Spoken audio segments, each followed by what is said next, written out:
Listen, I'll bring this all back to seeking. What we seek is actually here. It's actually inside us. We do all these things. We go out into the world. We want all these possessions. I want this fame. I want to play this festival. Mm-hmm. None of it makes us happy because we're looking in the wrong place.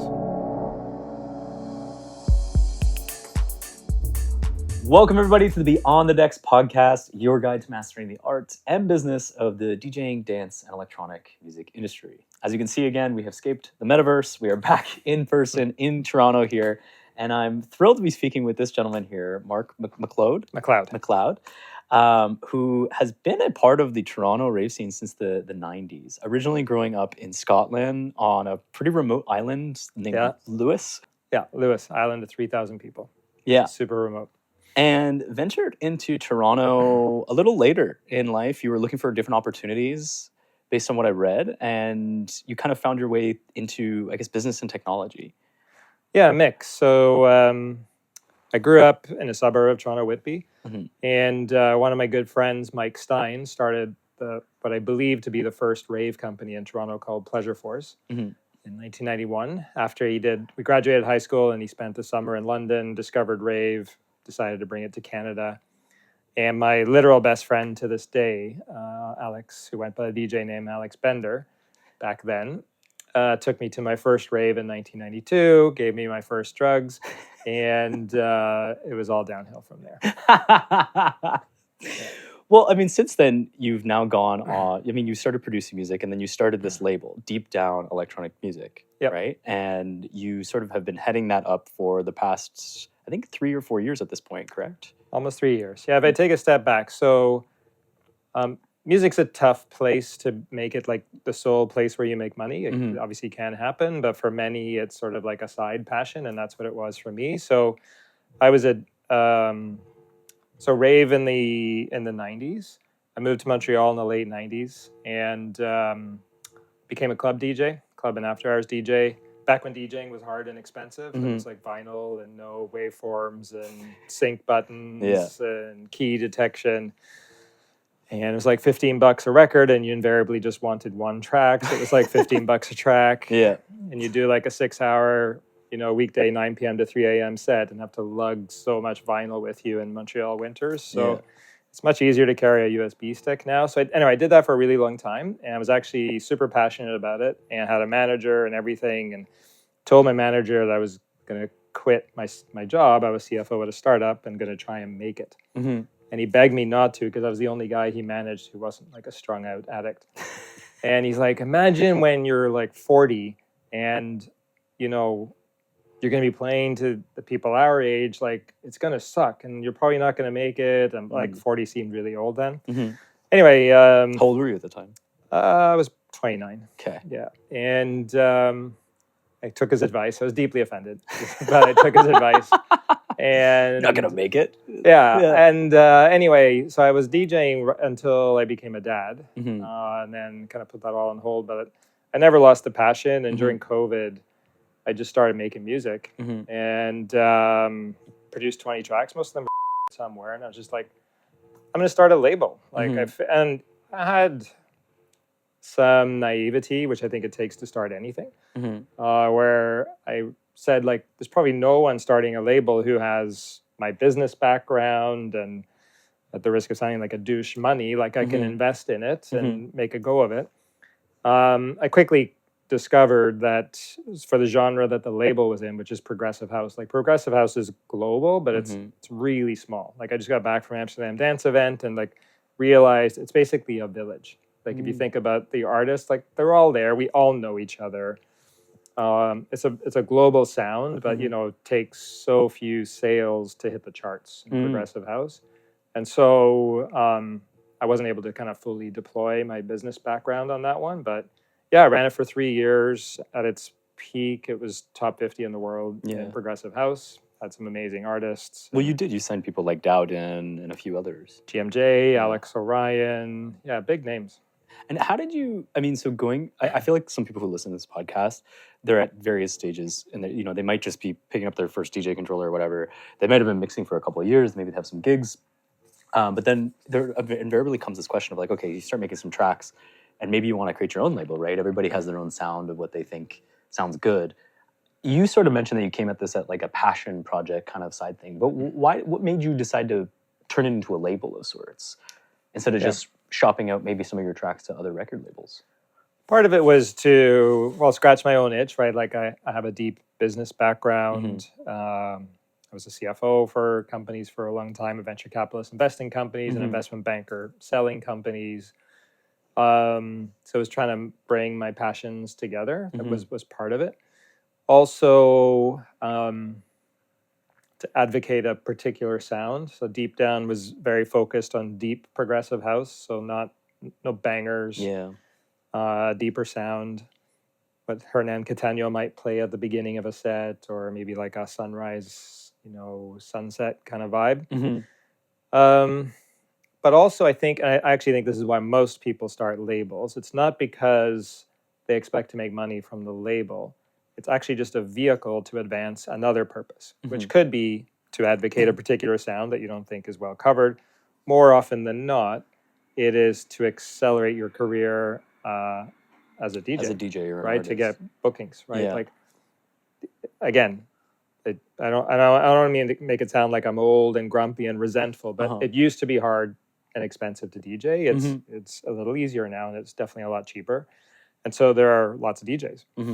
So how do you stand out? You stand out. So you brought up Dowden, right? Like Dowden's a prolific producer, right? And he's got a signature sound, right? And so if he stands out versus someone else who may have just as much skills as a DJ, but they don't have their own productions, like their own sounds, right? And like that's a big draw for fans as well, right? You want to hear, like, again, at Amsterdam Dance Event, like I was Shazamming tracks. None of it worked. It's like none of it's released, It's all right? unreleased, So, white label everything. So like you get to hear stuff that hasn't come out yet, which is cool. I feel we've talked about this on this podcast as well before, this idea of like music becoming the marketing collateral for DJing. And it seems like almost so flipped. Like from an industry perspective, I don't know, you would think that like the whole reason you're doing this is because you want to evangelize for music instead of using music as the vehicle to evangelize the DJing. How do you think about that? I think there's a symbiotic relationship between the two. So one of my most talented artists on Deep Down is an artist who goes by the name of Solace. His real name's David. And he was coming to Amsterdam Dance Event. I've done 3 releases with him. He's classically trained musician, fabulous. But he's not really much of a DJ. He's played on controllers a few times. And I was like, you're coming to Amsterdam Event, you're going to play our party. And he's a perfectionist. He was freaking out. Like he's like, I got a playlist. I got to do this. He bought some equipment and he practiced. Anyway, what he realized is like 2 things. One, there's way more instant gratification from like playing a track and seeing people react versus toiling for days and weeks in a studio. But it also makes you a better producer, and then the producing makes you a better DJ. Like realizing just basic things, like I need a minute intro and a minute outro for a DJ to do their thing, and just understanding kind of just the organization of a track and which elements work. And like I tested an unreleased Deep Down track when I was there, and I realized, the breakdown's too long. So it really does feed you as a producer. Yeah. And then I actually think, again, I'm now producing, and like the more I learn about production, the more I realize I don't know. And so it's like a bottomless pit, and never ending, right? But I actually think DJing should be reserved solely as an award for those people who toil in the studio. Interesting. Yeah. So you think almost that like, and we've talked about this as well, that we're in a producer kind of driven economy for DJing, right? But you think that's almost warranted in some way versus because again, it could be different in different genres. Tech house is, as an example, is way bigger than progressive house. But like you're not living off those royalties, right? Like the money in music has actually always been in playing out and in merchandising. And unless you're, I don't know, Boris Brejcha or someone, you're not selling much merch. So it's really about playing out. Like, so if you're really serious about music, you have to DJ. Right? Do you think that I mean, so you mentioned this has always been the case, right? But obviously, this has maybe been more accentuated in the time of royalties. From your perspective on coming from a business background and running deep down, like, is that something that you think about when you're signing a track? Like, is this going to generate a lot of streaming plays, or how are you thinking about it when you're signing the track? Is it more around the alignment of the sound? Obviously, they're all factors, but I'm just curious when you're trying to approach this from a business mindset where you want to make a label viable, right? At the end of the day, there's operating expenses to run a label. Somebody's got to do all the copyright registration and things like that. So I'm just curious how you think about that. Is it just completely neglected from the equation? It's not. It's a balancing act. First and foremost, it's the music. Mm-hmm. But,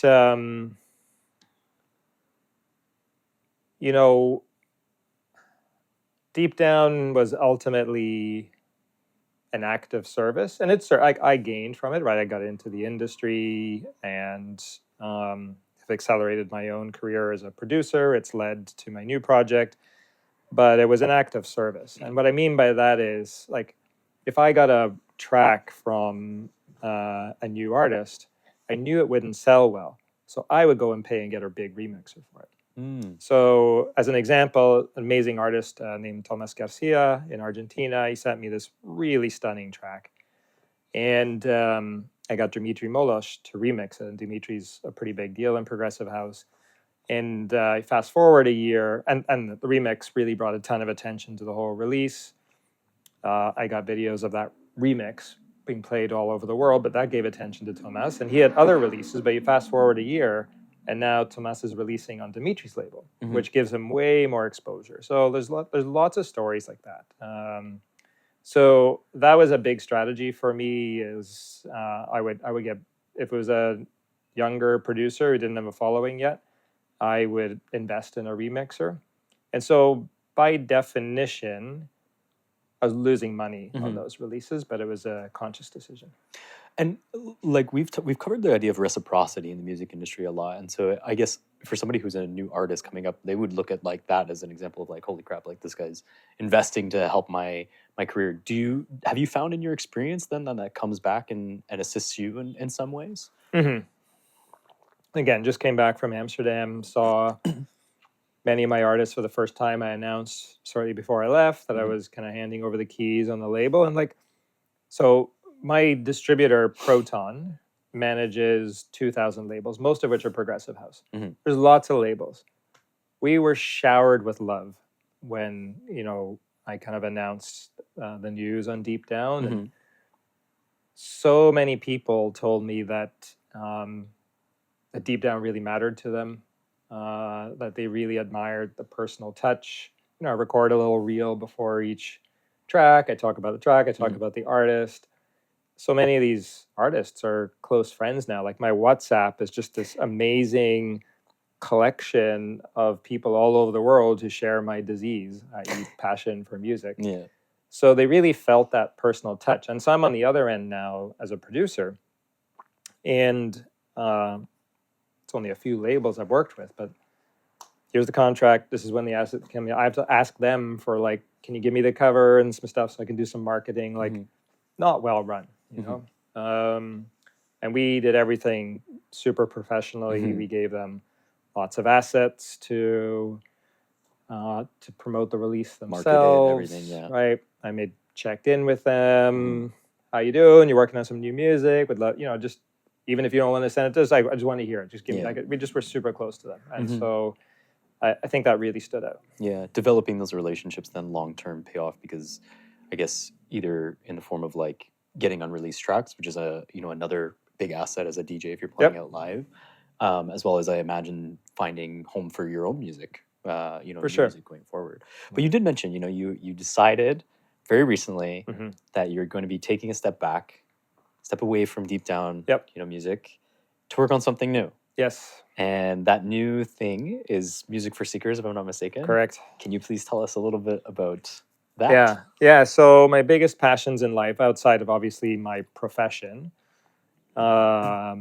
is music and spirituality. And so music, that's been lifelong. My dad was the lead singer in the biggest band on the island. And so I just grew up with music.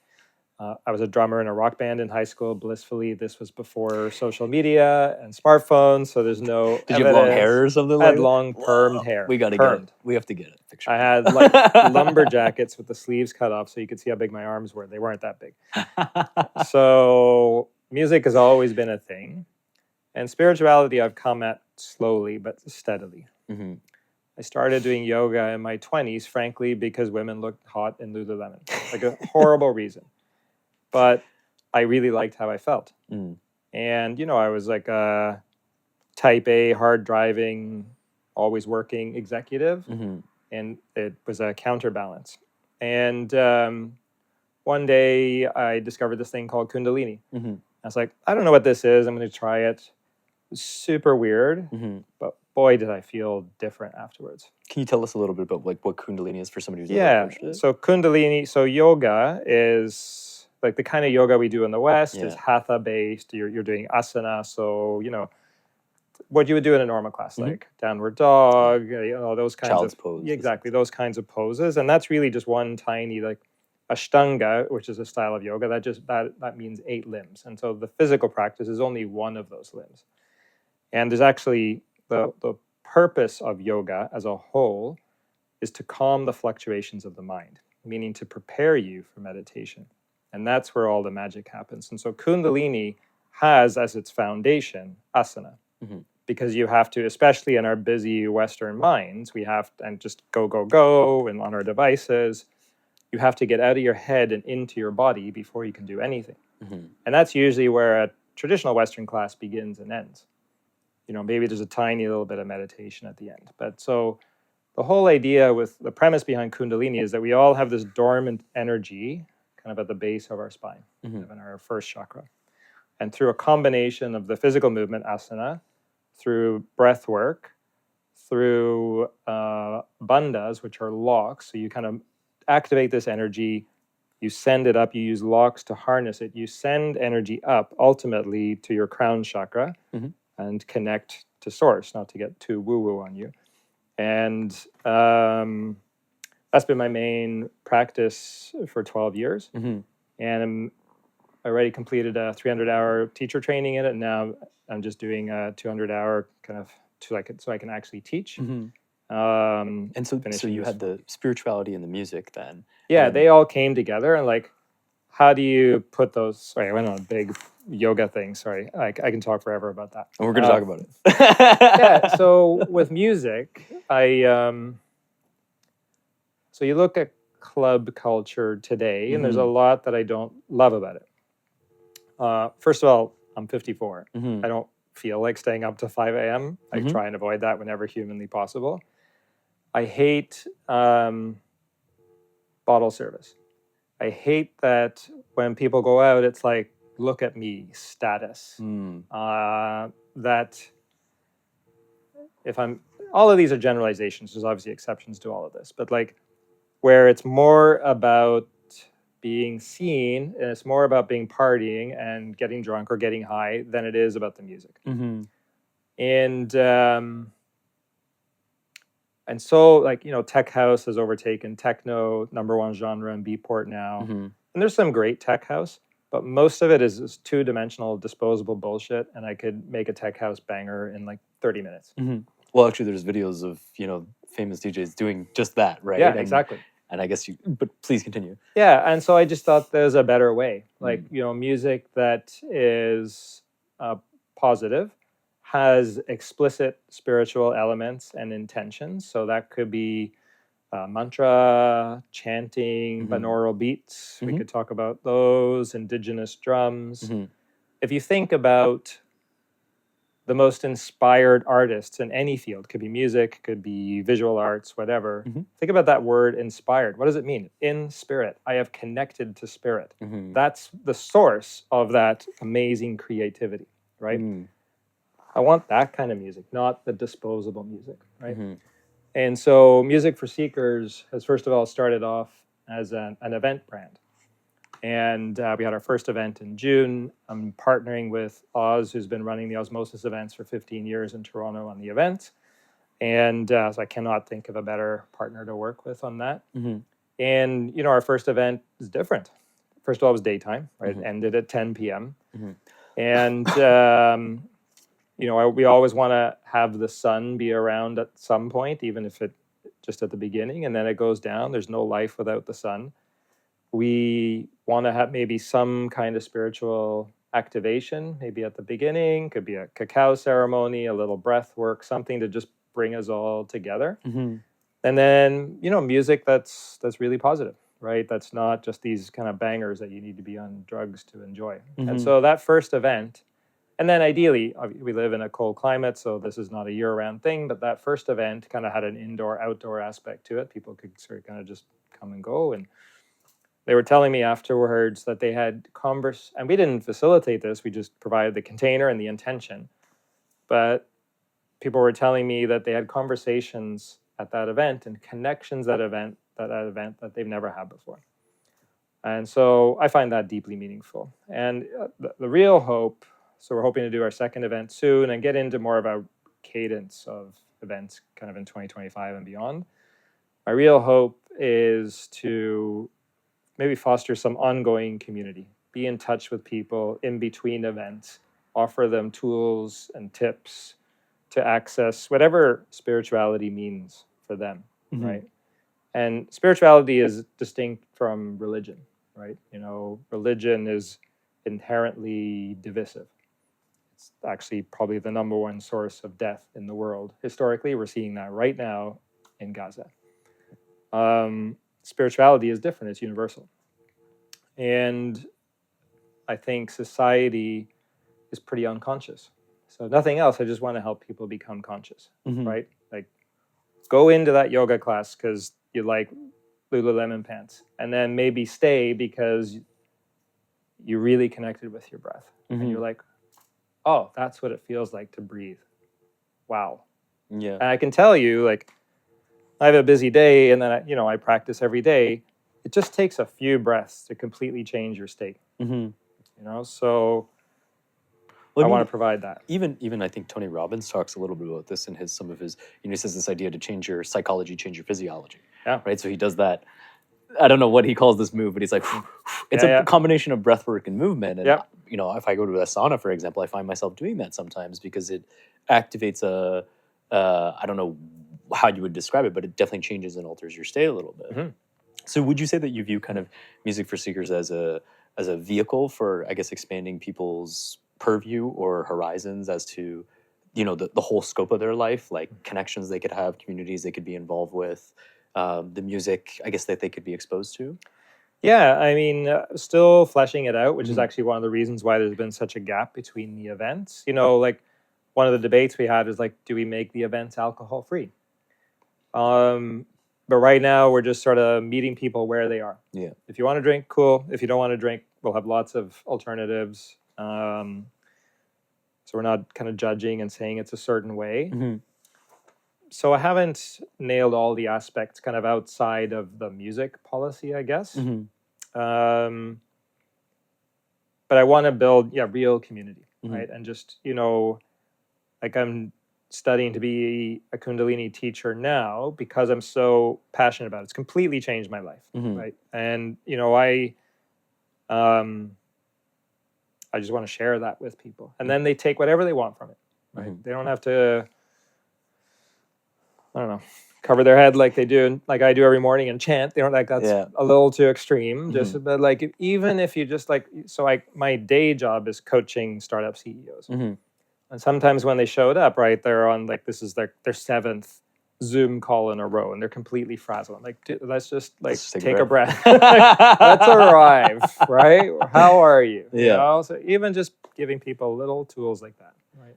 So how do you bring, I guess, ground that philosophy that you have about in spirit back to your music when you're coming up and showing up in the studio? Is there different practices that you use? Do you, for example, do you practice yoga prior to getting into the studio? Do you have any rituals or things that you do to prepare that creative inspiration to work in the studio? Yeah, that's a great question. So I practice yoga every morning. That's the very first thing I do when I wake up, first hours on the mat. So I'm already tuned in. Many producers like to produce at night. I don't. I like to produce actually in the morning when I'm freshest. So I'm often there already. I have lots of little rituals. I have this a lava lamp. I can't even begin producing until that thing's been running for an hour and the little balls are kind of floating up. Okay. I'll light some incense. Yeah. I have a big statue of Ganesh there. And Ganesh is the remover of obstacles. And so he's there to kind of help me just go. One of the things I really love about Kundalini Yoga and specifically is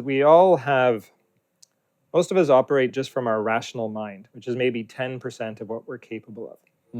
And through accessing this energy and sending it up through the chakras, we actually, and this, by the way, while this is absolutely, I realize for anyone watching or listening, this sounds super woo-woo, but this is actually documented in science. So Dr. Joe Dispenza and others have put sensors on people's brains and watched this.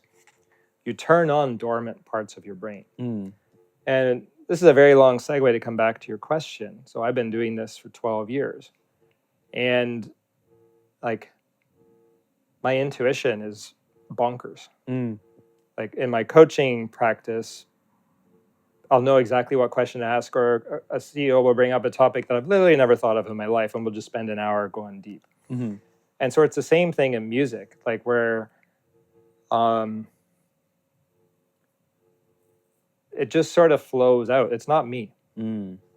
And afterwards, I'm like, where the f*** did I come from? Yeah. You know, if I'm like totally just locked in, you just, this is the exact right sound. This is the place to do it. You know, like to actually have a created track will take many sessions. But I find to get the hook, to lay down the loops that will form the track, all of that happens pretty easily in one session. And I find if it doesn't kind of flow, I haven't actually tapped in properly, right? That I'm struggling too hard and I'll go away and come back. Yeah, forcing it almost. Yeah, you can't force it, Yeah. I find.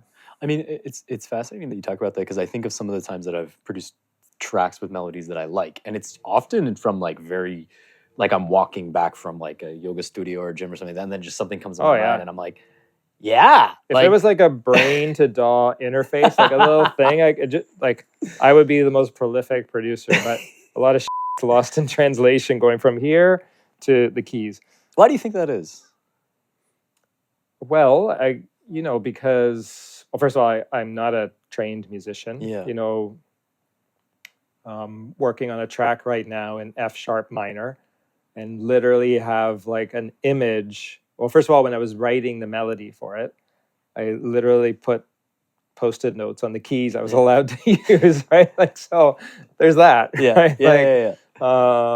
So, but a big part of it is like, again, if your brain is flowing, you're using your whole brain, like your intuitive mind, your subconscious, which is just way more powerful than my fingers' ability to kind of record that, you know? Yeah. So, well, I guess there's different kinds of like construct. Like I think, for example, if I'm producing something and I love strings, for example, right? And it's just like something will come in and I'm like, oh, okay, we need this sort of progressive melody up here. And it, like you said, it all kind of flows in to one cohesive piece. Yeah, I mean, you know, this is why I called music a disease. Like I was having an exchange. We have a group of friends who are very passionate about music. And someone brought up this week Boy George's set at System Sound Bar in Toronto in 1998, and they were trying to remember what style of music he played. I remember the set. I was able to describe to them his style of mixing. It was like early tech house when Fabric in London was kind of coming up. I remember his mixes. Like, I go to a club and like, I am just, I think anyone who's very serious about production or DJing is the same way. Like, you're very actively listening, right? You're just absorbing everything.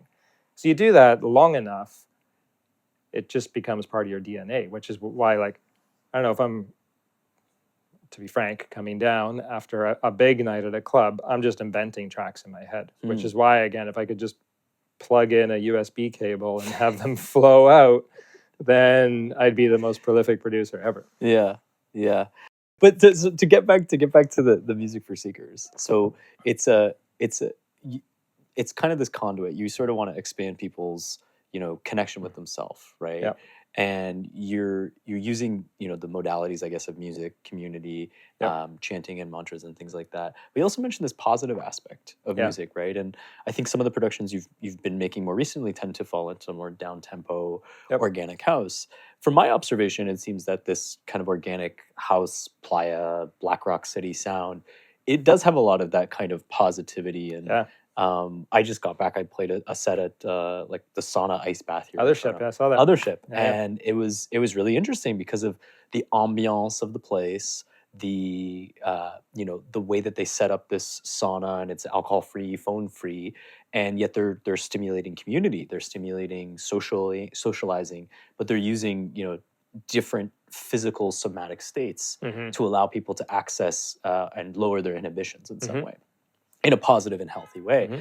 And I couldn't think of anything else to play but some kind of variant of down tempo and organic house because of the positivity, the dreaminess, the uplifting side. So you've mentioned that you with Deep Down, you were doing a lot of progressive house, and then Mm-hmm. more recently you've been foraying into down tempo. So Yep. can you tell us a little bit about what was the transition and how are you feeling inspired today? Yeah, I've actually always loved down tempo. I've had Mhm. a secret love affair with it for a long time. And, even with progressive house, like we released music that was on the deeper end. And I bring that up because I feel that in music, space or the absence of sound is as important to the experience of the track itself as the sound. And so in those big bangers, it's just there's no space, there's no Constant gap, energy. right? Yeah. Yeah. Whereas in the kind of progressive house that Deep Down released, there is, Mhm. and in down tempo, there definitely is, right? So you see down tempo a lot in yoga in ecstatic dance. Mhm. And it just gives you room to kind of more freely express and interpret and let your body just start moving itself, which is probably why it lent itself so well to the Mhm. othership environment, right? Mhm. So that's a thing. And then, if you think of organic house, so the number one label in organic house by far is All Day I Dream. All Day I Dream. And right, Lee Burridge started that not with this kind of big spiritual intention. He Mhm. started it because he recognized that, well, first of all, he was getting older like me. He and Mhm. I are probably, at least we're similar vintages, Mhm. and it's getting a little tired of the regular club scene. But he just noticed it was just like dudes. And like, how do we create something that creates a more mixed dance floor? Mm. That's actually the origin of it. The origin of it. Yeah. Okay, interesting. And together with his partner, like they were just trading these tracks back and forth that were not spiritually intended specifically, Mhm. but were more positive, more inviting, not dark, Mhm. more emphasis on melody, right? I'm completely stereotyping, but certainly speaking to my wife, like Yeah. one of her favorite artists is Sébastien Léger. Mhm. What is he known for? Crazy melody, right? So me, I'll like give me a nice groove, give me like bass line is the most important thing to me. For you, okay? Absolutely. But for her, it's melody. And I Yeah. think that's true for a lot of women. So organic house is, first of all, actually, it's just deep house, Mhm. but it's deep house with maybe tighter, almost progressive like percussion, but Hypnotic even? very hypnotic. Yeah. Yeah. Has the same kind of progression like of layers that you see in a progressive house track, Mhm. but it's far more inclusive. Mhm. Right. And so the down tempo is, like I said, long-standing passion for me. That same element of kind of there's space or silence, so there's room to move. Mhm. And it's very diverse. So like sometimes you'll see it, like I say, in ecstatic dance, you'll see it. Mhm. If you look at the streams for down tempo tracks versus the streams for progressive tracks, Mhm. down tempo dwarfs progressive Really? many times over. Wow. Because I can be sitting in an office, The inclusivity of it. Yeah. whatever. I don't have to be in a club. Yeah. Could be chilling on my drive home. I just Mhm. want to relax, put on some down tempo, Mhm. right? Can we talk a little bit about what I see as very fascinating, which has been like the penetration of electronic music into like mainstream consciousness? I mean, you mentioned this with the aspect of like, DJing becoming so accessible, right? Everybody wants to be a DJ, maybe for perhaps different reasons, right? Yes. I've talked to some people who seem maybe a bit more preoccupied with the fame aspect. Yeah. Some people who appreciate the music, some people maybe don't know yet. But I find it pretty outstanding, even just walking around here in a major city like Toronto, like you can hear that hat on the third position, right? Of the 4-bar beat.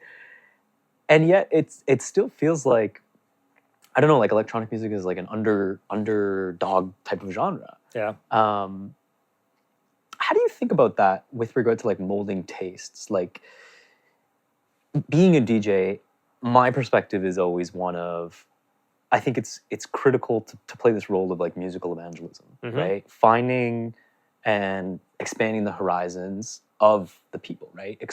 Going to the set I did at Othership, like it was incredible how many people came up to me and they were like, what is this? Right? And I think when we're in our own little niche, we don't realize how much we are in a little bubble.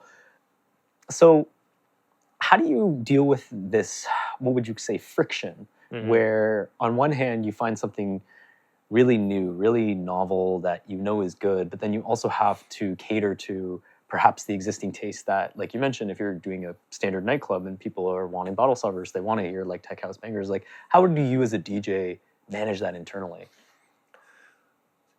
I will tell you that I sell my soul once a year because my wife loves tech house, because we have parties at our house. In fact, we have a sunken room that has this velvet security rope like you have in a club to let people in our house. Yeah.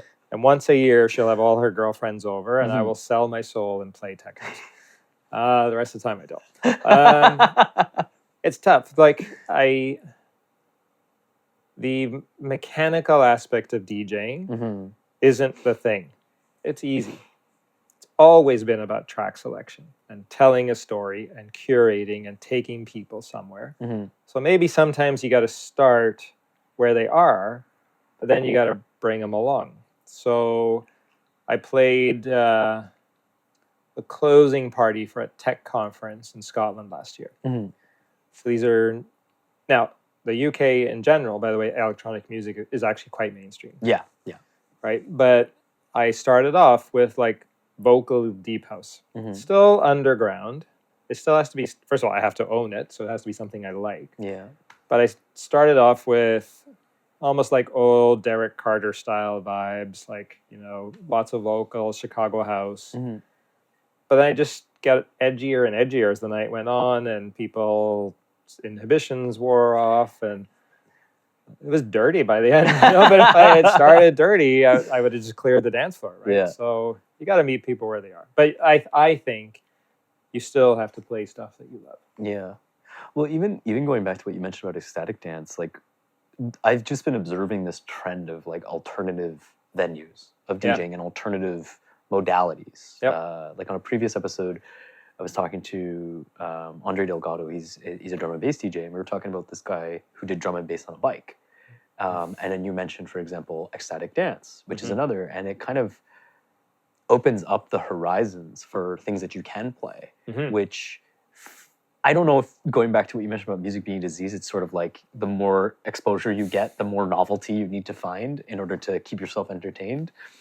But just seeing that, for example, I could be in an ecstatic dance and somebody's just playing violins. Yeah. And I'm like, whoa, like this would not be expecting that my body would be doing this, but it is. Yeah. There's a Toronto artist who goes, his name's Shane, but he goes by the name of Dante. He's a down-tempo artist, very spiritual. He's self-proclaimed hippie. And he divides his time between Toronto and Tulum in the winter.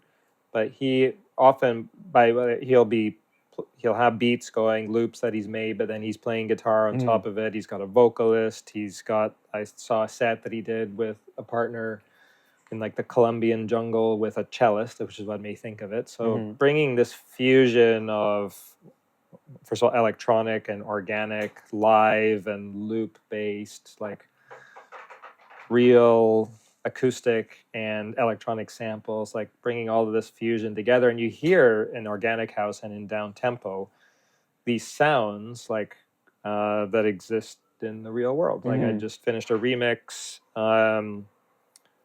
using flute. Yeah. You know, and you would never have that in progressive house. For progressive house, it's all about sound design and coming up with a sound that nobody's ever heard before, right? Mhm. Whereas those genres use sounds that we know. With going to what you mentioned here around, even just bring like these destination DJ sets or productions that you mentioned, right? Bringing cellos into the jungle. Like this has been another big trend is DJs, again, trying to differentiate themselves, trying to market themselves using destination sets or live streams. But now we also come up with, new technologies that are coming out. Like I used it once, Spotify DJ, I thought it was horrible. Yep. But, assuming things are going to keep improving, how do you think about the future for the DJ and for music production generally? When I looked at the end of the year at even the promotions that Beatport were running, so Beatport is where most DJs buy their music, the thing they were promoting was the Beatport streaming service. Yeah. Right. They fixed the site just to do that. Yeah. So that's sort of an inevitable direction. I think Mm-hmm. the counter that many people in the industry bring is like, well, the big DJs play the tracks that aren't out yet, and so that's always going to be a thing. But the real market is definitely in streaming. So I think that's tough. What was the origin of your question again? Because I feel like I went on a tangent. Let me come back. Well, I'm just curious what you think. There seems like there's all these pressured forces, right? Oh, Where yeah, it's yeah, like, yeah. okay, you think about trying to compete in a major city, right? You need to produce music before you can get gigs, weirdly enough. Right. And then you have, I look at, for example, YouTube and I just see these like insane production values. And sometimes it looks like the videos that blow up are more focused on the destination and slash or like the quality of the video than necessarily like the music. Yep. And I guess the romantic idealist in me is like, yeah, but it's about the track selection, it's about the music. So I'm just curious, with all these pressures, I guess where do you see the future looking in maybe the next like 5 years? Will there be still desire for human DJs? Oh yeah, for sure. I mean, I have I've been in the tech industry as my day job since 1999. I have mixed feelings about AI for music. Yeah. Because there's already too much music. There's 80,000 songs uploaded to Spotify every day. I heard it was 25,000 for Beatport every day. There's 25,000 every week on Beatport. Every week, okay. Yeah. Okay. Yeah. And so there's already too much music. Yeah. And so I know what my numbers were for Deep Down, as an example. I could never have made a living with Deep Down, and yet Deep Down was so far ahead of 90% of other labels. Yeah. Right? And so there's already too much music, I guess, is where I'm going, right? And so AI is just going to further reduce the barriers and result in more music coming out. And so I hope that there will be a few things. One, a flight to quality. So people like my classically trained musician that I was telling you about, who frantically taught himself to DJ. By the way, he crushed it, which I knew he would. So hopefully there'll be more of that. I think you have to have a genuine story. And there's different ways to do that. It could be, I don't know. So for me, like genuinely exploring spirituality and just authentically wanting to bring it to people. Could be like people could resonate. Like, I like what he's doing. He's not just a DJ. Yeah. I'm going to go check him out, right? Because he's on this personal mission.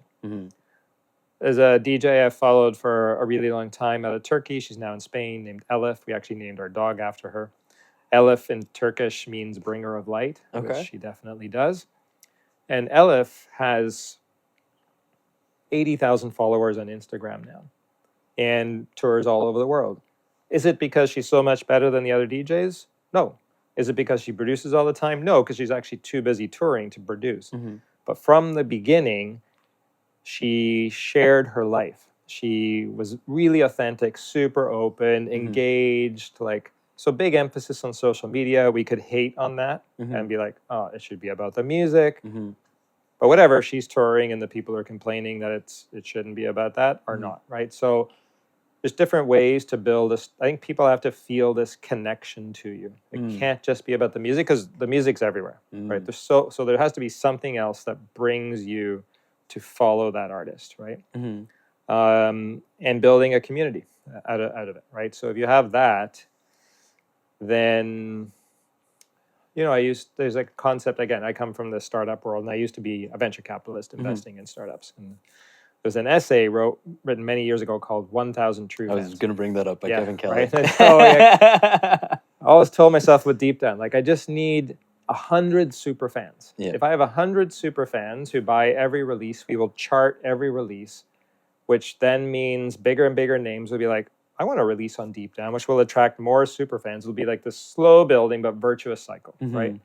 And so I think artists have to take the same mentality, right? And just be genuine. I think the only way to survive long term is to do it for its own sake, to do it because you have to, not do it because of the fame, right? And if you're doing it because you're attached to some end state, you will be constantly thinking about the absence of that state, right? I don't want to bring up law of attraction. I don't actually believe in law of attraction, but it's sort of along those lines. Like Viktor Frankl wrote, the people who were in the concentration camps who thought they were going to be out by Christmas were the first ones to die because they lost hope when Christmas came and gone. So if you enter the industry because I want to be famous and you are not famous. Yeah, in like a year, or a year and a half, or 2 years. Or versus I'm just doing this because I have to. I love this music so much. Yeah. Right? Completely different intention, different energy. And I'll tell you, so I had artists across the whole spectrum who are in Deep Down, like ones who are super established, making like their entire living out of it, and others who had a day job and just happened to produce a beautiful track, and I fell in love with it and I released it. The whole continuum. But one of my artists in particular, he lives in Serbia, his career is really starting to take off. And he shared with me quite openly about how this thing that he's wanted and worked towards for years, he struggles with in some way because it's tough. Like the act of making a living from the music, more the toll that it takes on him, emotionally, the touring. Oh, the touring, okay. And I guess the that's not constant demands to remix. Like I told you, we talked about earlier. Like if I'm not feeling it in a session, I walk away. Maybe he can't because he just has to keep banging out the remixes because he's got these commitments, and then like the constant changing of time zones. Right, it's just not healthy. So he's really struggling with it and really thinking about, okay, is this my true purpose? Yeah, and I think it's there's so much in there to dig into. The one comment I wanted to make about the expectation of the end goal, it just reminded me so much of Krishnamurti, one of these Indian philosophers who has this concept of like, it's the becoming that is the obstacle. Like to the desire to become something, to become a, I want to become a Tomorrowland DJ. I want to become this great thing. Like that is in some way the obstacle because that sets up the expectation, which is this like dual problem because on one hand, maybe that's also what gets you up to go do the things that you have to do in order to get the outcome you want. But in some ways, it also, like I think, for example, about some difficulties that I've had with DJing where I've been frustrated because I have a particular sound that I want to advocate for and I don't see, the appetite for it, let's say. And then you sort of get wrapped up in this mind game where you're jealous, you're envious, you're doing comparisons, all this stuff. Yes. Social media doesn't make that any easier. No, you're comparing 100% of what you know about yourself to the 5% you think you know about someone else. Yeah. And then, so the Dalai Lama has this to say about comparison. It is the thief of joy. Nothing good comes from comparison. But at the same time, it's a very human thing. And I mean, it's challenging because, imitation is how we learn. Right? We imitate to learn language. We imitate to learn music production. We imitate to DJ. Yep. Right? Or you just spend hours toiling in the dark like me, and right? And you're just like, how does any of this work? But this comparison, but also you brought up a good point around the touring, right? And that's on one hand, it's like this is maybe the goal. A lot of people who listen to the podcast or who want to get into DJing, they think is like, oh, this is my end goal. But then there's also the like luxurious or glamorous parts. It's not glamorous. Not glamorous. One of my artists flew 20 hours or 16, whatever. Let's call it 16 hours to Sri Lanka. Mm-hmm. Played a set, arrived in the morning, played a set, got on a plane at 1 a.m. and flew 16 hours home. Mm-hmm.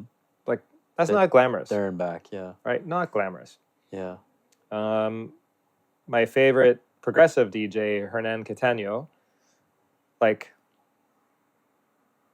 his schedule for ADE, like, makes me weep. Like, it's so bad. And I've just watched him age. And he takes care of himself. He doesn't party. He doesn't drink. Yeah. He's vegetarian. Like, he takes care of himself. And it still takes a toll. Still takes a toll. Yeah, circadian rhythm. How can it not? Yeah. Right? Well, I mean, even look at, what happened to Avicii, right? Yeah. Like that whole, and I don't know if you saw the True Stories documentary, but they did one on him, and just, I think it was like Normal Artists. I can't remember what the number of times Normal Artists tour, but he did like almost the same number of tours in a year, or like a number of days in a year, right? Wow. So he was just constantly going, and in the end, it was just so much for him and mentally and everything, and it was interesting then how his sound changed and everything like that. But I think that side of it is really important to also talk about, because it's then you also have the partying side, which is something we've talked about before, which is like a lot of sometimes DJs, they really get into the partying, right? Yeah. They get very intoxicated, or they're doing all these things, which both influence their performance, their reputation, and their longevity. And their longevity, right? But at the same time, I guess you have some of the people like, who have been doing this for years and years and years, right? Whether they're DJing over at Pacha and in places in Ibiza and that kind of thing. I did want to get back to something you said previously, though. You mentioned, you used to be venture capitalist, now you're advising startups, and it's interesting because you're kind of like living this dual life, right? Where on one hand you're doing this, music tech, or not music, but technology business, and then you also have the music. And it's funny because it just completely reminded me of, I don't know if you know the CEO of Goldman Sachs. Oh yeah, for sure. Who is a DJ. Is a DJ. Yeah, for sure. But was forced to step away from doing the DJing just due to, I don't know, like I guess concerns around that. How do you manage that duality in yourself? Yeah. So I guess first of all, I'm not running a giant global bank like Goldman Sachs, so I don't have that obligation. Yeah. I am my business. This is it, right?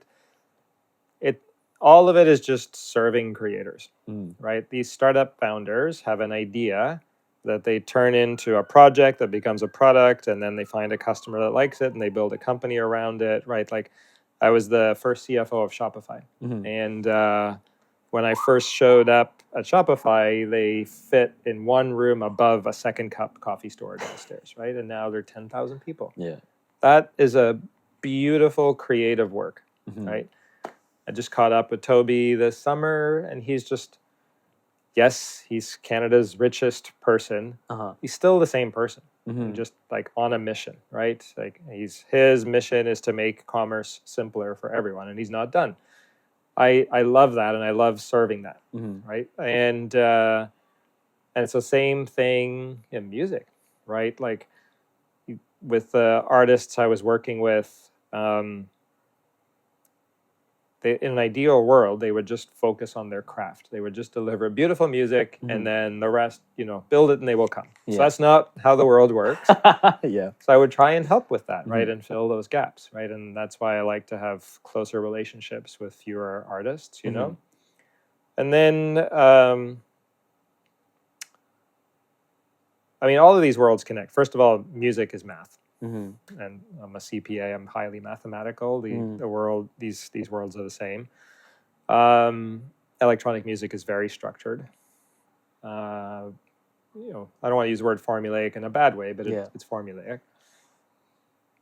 But it's also balancing, right? Like yoga balanced me and got me out of my head and into my body, and music gets me out of my left brain Virgo tendencies into my right brain creative tendencies, right? So it's all about, it makes me whole. Right? I couldn't imagine not doing both. Yeah, and I think part of the reason why I wanted to bring it up, and I think it's important, is that I do feel like there's lots of DJs and artists who do kind of live this dual life, right? And we kind of live in this world, And I've been reflecting on this recently, just based on some of my own investigations into. I don't know if you've heard of human design before. I have. But this idea of like being multi-passionate Mm-hmm. is kind of frowned upon, right? In at least North America, it's the idea is like you pick something, you love accounting, Mm-hmm. you're gonna be an accountant for the rest of your life, and that's just all you're gonna do. Versus, I feel like, especially if you're like, I think of I can't remember what the gentleman's name was, but he worked with Production Music Live, a company that does courses for electronic music. And he was talking about his story, and like you kind of see what this guy's doing. He's doing music, but then he's making sample packs, but then he's teaching. Mm-hmm. And it seems like counterintuitive to the predominant idea that if you want to be successful, you have to do one thing and one thing only. You got to put all your eggs in that basket. Do you think that's viable for music and artists? Would you advise that for somebody who wants to be a DJ and coming up as a DJ now? Well, so first of all, this topic came up because you noted kind of doing these two things, right? Mm-hmm. Music and business.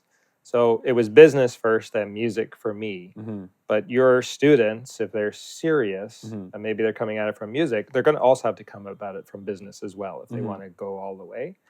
And there's multiple dimensions to that. One is the marketing that we were talking about earlier, and how do you build an audience and community and get your whatever number of super fans. Mm-hmm. But there's also a whole other business aspect to this. Do I hire a manager? Mm-hmm. Do I like a booking agent? Picking the right one, being serious about my career and which labels I need to release on to kind of move up the pecking order. Mm-hmm. Building, relationships with influencers. Like there's all these actual business decisions you need to make. So all these worlds are related to me. I think you have to play in both. You have to be savvy today, especially because I guess, locality no longer dominates in terms of DJing, right? Like if you were back in, I guess, the 90s when you were DJing, right? It was like, don't know how many DJs were in Toronto, but it was probably a lot fewer than today, right? So you could generally kind of network around that. And also, by the way, at that time, there were more nightclubs in Toronto per capita than any city in North America. So it was beautiful. Really? You had this mix of not a lot of DJs and a lot of places to play. And now it's the opposite, right? Yeah. But what was I about to say? Yeah, so take one of my artists, Dowden. Mm-hmm. Dowden makes his full-time living in music, but it's a pie chart. Yes. And, a certain amount of it is advances for producing tracks. A certain amount of it is royalties on sales and streams. A certain amount of it is DJing. Mm-hmm. The biggest part of it is teaching people to produce, right? And he would love if it was nothing but DJing, right? But, he's not there yet. Yeah. And by the way, that's a guy who's got hundreds of releases, right? His own distinct sound. Mm-hmm. And he has to do all those other things in order to be able to make a full-time living in music. Yeah. So it's not really this, like, I guess we have this fallacy or perspective that, like, I don't know, you're going to be some guy who's DJing or some gal who's DJing at this, like, big, festival or something like that, and then you get to focus only on that. These people are also having to deal with those realities of whether they're splitting their income and their ends meet through all these different channels, right? Yep. Teaching, and then there's merchandising as well. Like this, we've talked about this idea of the DJ as the brand. Yeah. And YouTube's super important. Can you talk more about that? Yeah. Well, first of all, it's number 2 search engine in the world after Google, owned by Google. It's where we consume a lot of music. If you look at Miss Monique. Like, how did she become this global touring DJ? She just did weekly shows on YouTube, like, forever. And eventually they took off. Now, the cynical person could say, well, she's cute and she was half dressed, and maybe, but she was consistent and just kept putting the reps in and eventually triggering the algorithm, finding followers, and that led to gigs, right? So she chose a platform and invested in it, right? And so if you go to the bother of making a video, like we would do visualizers, not full-blown like MTV videos, but we would do visualizers for some of our tracks, and they just generated way more plays than if we just stuck a static image of the cover and played it. Like people want, it's just, I don't know, you're something. Just, you want something, Well, you right? put it on like a screen or something, right? Yeah. Like a TV in the background. Yeah. And then the recommendation, right? There's huge discovery potential in YouTube, right? So it very quickly sees what you're paying attention to and recommends similar content, right? Because they want you there. So it's a hugely sticky platform.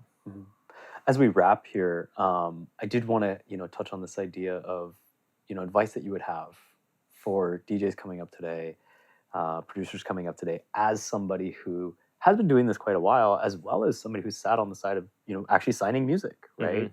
Actually going out to places like Tulum, places like ADE and playing out. What would you say to somebody who's picked up a course or is, maybe learning just how to DJ and they want to get out there and start building their career? Yeah, that actually could be the entirety of the discussion.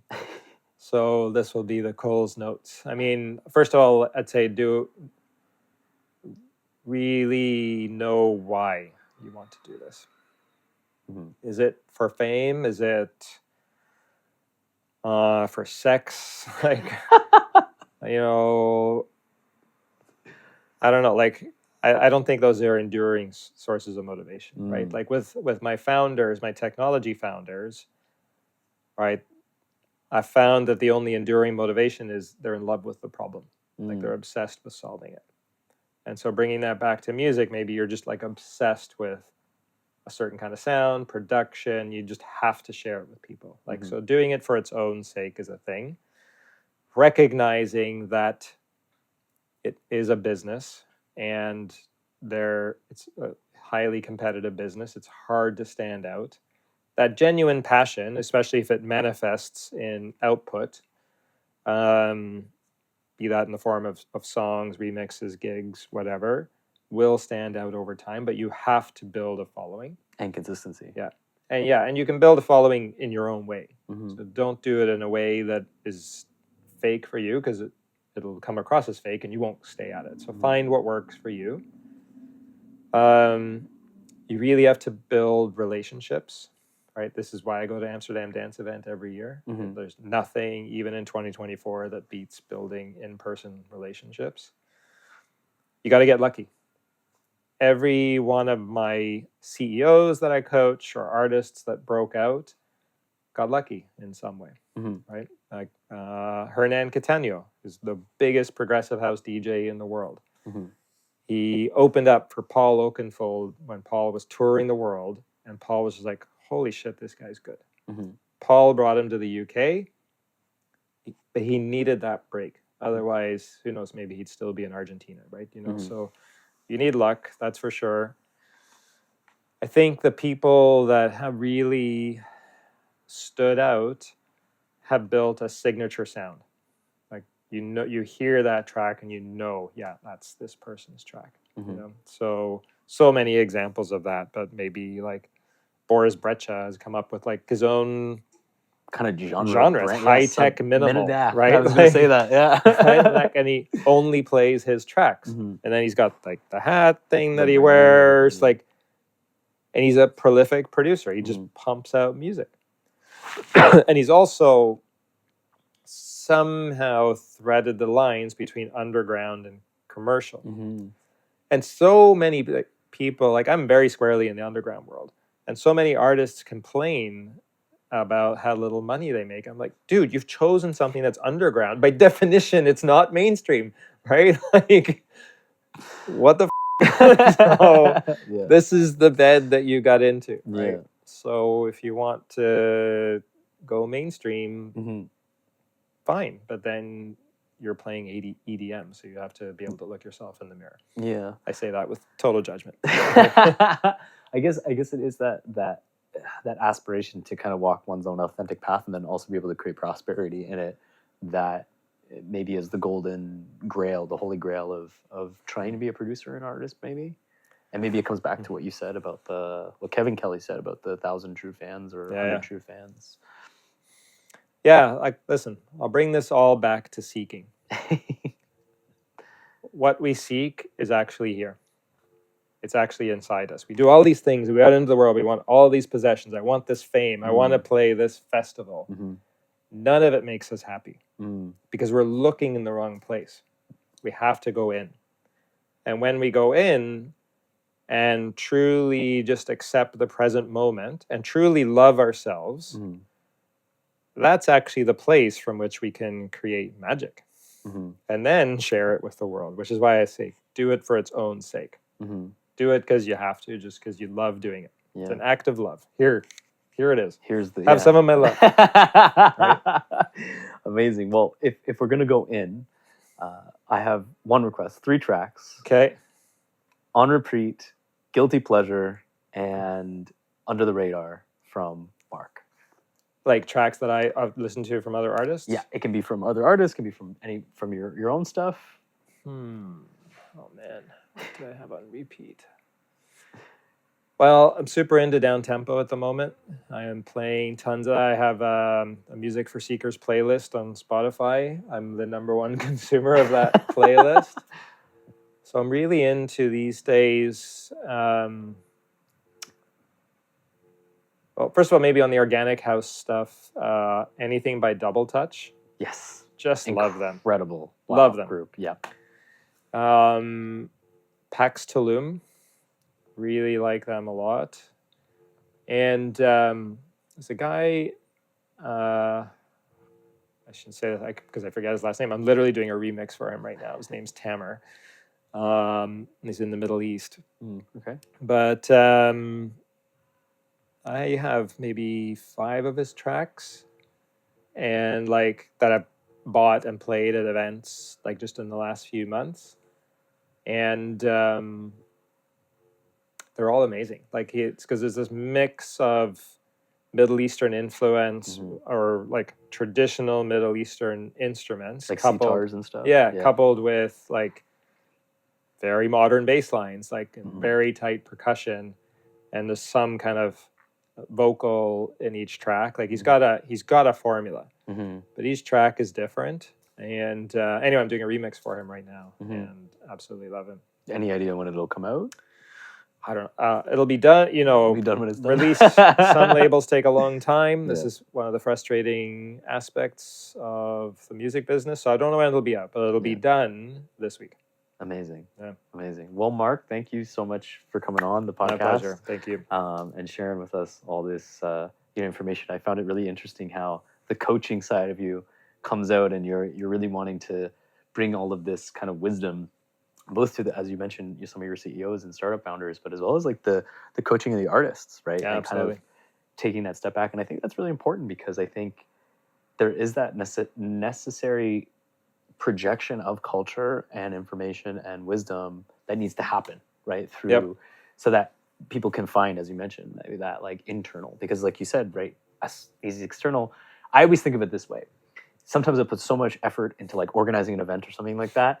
And then I play like an hour and a half set. And I was like, I did all that for that? Like, right? Yeah. And you love it. It feels great. But it's funny how that as soon as you attain what it is that you thought would bring you so much joy, it just falls away. That's right. Yeah. Think of everything you've wanted in your life. Like, oh, I'll be so happy when I get that. Yeah. And yet you're still, this is a generic you, I'm not talking about you. You're still looking for things to make you happy today. So obviously those prior 1,000 things didn't do the job, which is why I say it's in here. Yeah, yeah. So we got to find the music in ourselves and share it to the world. That's it. Exactly. Amazing. Well, this has been an episode here, Beyond the Decks podcast. Thank you again, Mark, so much for coming. And thank you. All the show notes will be in the episode description. So if you're tuned in here, make sure you subscribe on Spotify, Apple Podcasts, YouTube, wherever you consume your podcasts, and tune in to next time when we talk to more pro DJs, label managers, and everyone else. Thanks for having me, Rob. This was fun.